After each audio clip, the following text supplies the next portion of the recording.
My name is Sarah Rutman, and it's a privilege to be sharing Torah with you from the Beth Tikva YouTube site in Montreal, with special thanks, as always, to Rachel Schlossberg for the beautiful graphics and to all of you for listening. Rabbi Beryl Wein, Zecher Tzadik Livracha, said that to be an observant Jew is to be an observant Jew. It's to be able to discern what's ordinary and what's extraordinary. There's a whole section in the Passover Haggadah that asks how many miracles happened, and the answer is, it depends on the eye of the observer. What do we see? It all comes from us.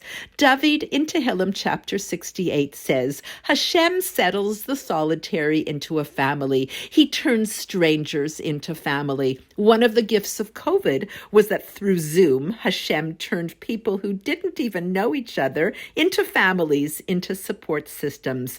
David continues with the word bekosharot, and the power of the Jewish woman is in this word, which you can separate into bechi and shirot. It's the ability to sing and to cry all at the same time. Our history and our prayers were all shaped by Jewish women. We learn how to pray from Chana. Her husband says, maybe it's time to give up on the dream of having children, and just the opposite happens. Chana prays to Hashem. She speaks from her heart. She's moving her lips, but you cannot hear her voice. It's only when she feels totally alone and in despair, and saw that her husband didn't understand her, that she realizes that she has the power on her own. And in a sense, she is every woman.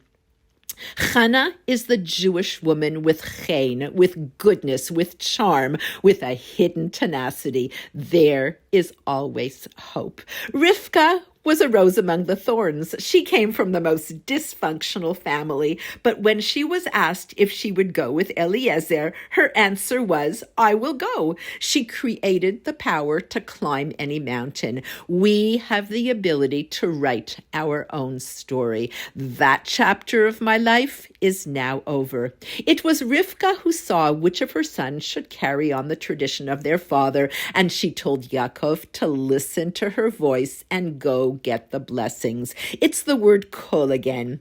Do you notice that throughout the whole story of Yaakov and Rachel and Leah, Yaakov never talks as these women plan who he will marry, and it's the women who name almost every child. Yaakov left the decision to leave Lavan's house to Rachel and Leah, and it's Rachel whose tears will never stop until every Jewish child, young and old, is back home in our land, safe and secure. We never cry alone.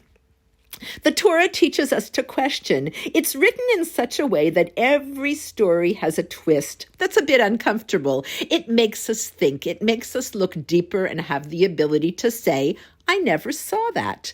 In the story of Hanukkah, the Greeks found hundreds of ways to try to stamp out Judaism. Jews found hundreds of ways to quietly rebel and to remain what they had always been. Then the Greek soldiers started attacking the women. The governor would assault every bride on her wedding night, and the decisive moment occurred when one Jewish woman looked her brothers in the eye and told them, you cannot let this happen to me. It was a war first and foremost for sanctity, the sanctity of the temple, the sanctity of the Torah, and the sanctity of every human being. Among the miracles we acknowledge and commemorate, as we will soon kindle the lights of the menorah, we also acknowledge the simple truth of every person's sanctity and their right to personal safety and dignity.